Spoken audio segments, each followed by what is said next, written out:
My name is Wayne Johnson, Piedmont Mountainside in Jasper. I've always been told that my career chose me, and instead of me choosing my career. The reason I work at Piedmont is I love people.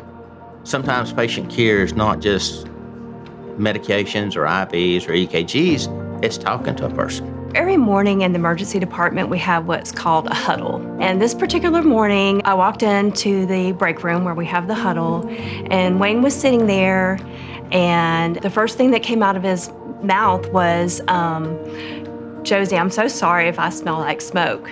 I was like, what do you mean? And he proceeded to tell me the story. I was driving down to work, and the basement window, fire was coming up the side of the house. I pulled in the driveway. I started knocking on the door. There's a lady came to the door. I said, anybody else in the house? And she said, yeah, my family's in here. Come to find out, it was her husband, her grandson, and her great-grandchildren. I was scared to death. I run through all the rooms, couldn't find nothing upstairs, so I opened the door. The smoke was coming upstairs, and I screamed for him to get the kids out, that the house was on fire. She said she wanted to make sure everybody was awake. And I said, okay. She went to her husband's room, and I knocked on the kids' room, and I grabbed the baby. Got them out. I asked them if they had a water hose, and first put the siding out because I didn't want it dripping on me. It was crazy after that, and it totally wiped the basement out. It was a total loss. I called work and told them I was going to be late. I went back in up to the house. The lady was standing there, and she was cold. So I went to the truck. I gave her my jacket and got back in my truck, went to work. About 5 months after the house fire, Wayne was here doing his job and taking care of patients. In end of July, a gentleman came in. He was carrying some boxes into his house, tripped and fell, and busted his head. I was washing his head up. And they were just having casual conversation, and a house fire came up in the conversation. And at that moment, they all realized who each other was. Wayne realized this was the family realized this was the man who rescued them, and Mrs. Childers threw her arms around Wayne. They hugged and had a happy reunion, meeting each other for the first time after that, because everything that morning was such a whirlwind. I just grabbed him and hugged him. This is the one you grabbed and took out.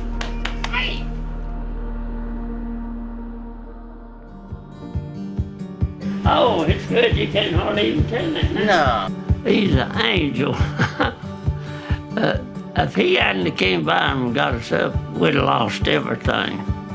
You know, as a manager, you have to do time and attendance and kind of keep up with people that are coming in late. And then you come in and you hear Wayne not only stopped on the way to work, got people out of a burning house, tried to put it out, and still made it to work on time. What makes it so special is his demeanor about it. He acts like that's just a thing you do on a Tuesday. Dude ran into a burning building on the way to work. I mean, who does that? He does.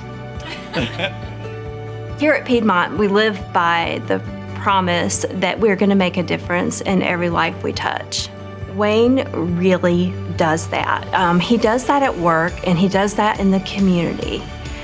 And he just lives by that. He stays focused, just very calm throughout a chaotic situation. It's very clear he is absolutely wonderful at what he does. He's so very well trained, but also very compassionate at the same time. I don't feel like a hero. I think everybody should do it.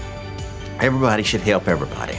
If everybody looked out after everybody, the world would be a greater place. Wayne is very appreciated. He sets the tone for how a paramedic should act in our department. He's very good at his job. When you see that Wayne is on the schedule, you know it's going to be a good day. He lives out the Piedmont promise of making a positive difference in every life he touches, and it doesn't matter if he's here at work or if he's driving down the road on the way to work. I'll never forget this. I'm really proud of him that he stopped and helped, because you will never know how many cars went up and down the road that didn't stop.